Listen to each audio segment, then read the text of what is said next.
One of the guys I often consider the most exciting guy in the welterweight division, and yes, that's the message to you, George St. Pierre. Jake Ellenberger, an absolute fireball in the division. Welcome to Montreal. Are you surprised by what's happening here with the UFC and the love you're getting from the fans? Yeah, it's fantastic.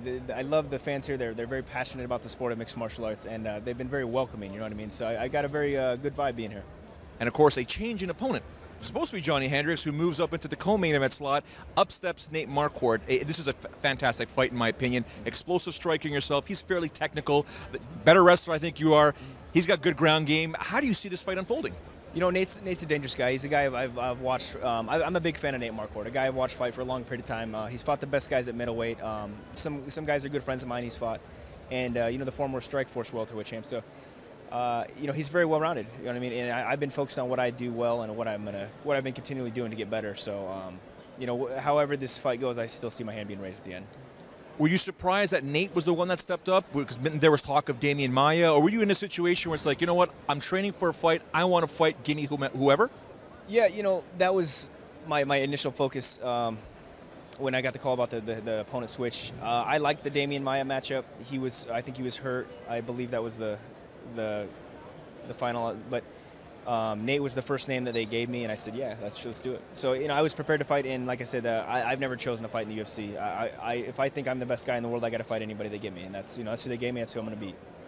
You're no stranger to hard work, but this welterweight division is absolutely packed. How much work is it going to take for you to get close enough to get that title shot? That's funny you mentioned this division is extremely stacked. It's, in my opinion, the most talented division, I think, and not obviously I'm a little biased, but there's some of the best talent and new talent coming into the. I think it's not only extremely skilled division, but it's continuing to get better. You got young kids getting to this level, and you got obviously George to be the best guy in the division, and so it's going to continue getting harder and harder. But yeah, for me, at the end of the day, it's going to come down to being consistent. That's a hard thing to do in the sport, is being consistent, and you know what I mean, and that's what I'm just continually just take one fight at a time, and starts by Nate Marquardt. There's a documentarist following you with a camera, a little team going on here. What is happening with this documentary? Can you give us a little hint on it? Sure. Yeah, I got a documentary actually about my twin brother Joe and I, and it's more about kind of the battles that we've been through, and more focused on him and kind of his story, his adversity he's been through. He's been diagnosed with a rare bone marrow disease, and so it's a lot of our background story.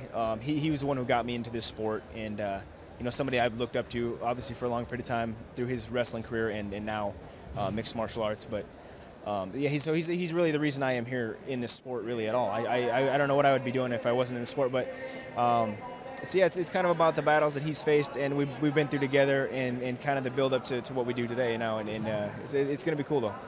Joe and I were actually joking before we came and started speaking with you. The same thing with Mark Munoz. We have a running joke about Jake Ellenberger and how on this green earth do you make 170 pounds with this body frame right here. Joe says, he told me he's only got to do it 5 minutes 2 or 3 times a year. And Munoz said the same thing.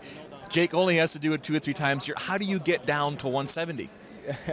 It's a lot of discipline. It's not fun. Discipline, hard work. I mean, my body doesn't want me to be anywhere near 170, but you make it for a short period of time, and you rehydrate. So it's definitely tough though. It doesn't get easier either. Is it safe to say that neither you or I should follow the Mark Munoz Filipino diet, just considering how he came back and coming back pretty thick like that? Yeah, Mark's a big guy. He is genetically a big guy, but the guy works hard. I mean, he's been losing weight though. I'm gonna tell him what you said though, and I don't think he'll appreciate that. But he's been losing weight. He's been disciplined though. He's been getting better. Mark's going to be texting me. I already know I'm going to be in big trouble, but he's not pulling up with a Matt Serra. Matt Serra, you know the deal with all that pasta. But anyways, Jake, thank you very much for the time.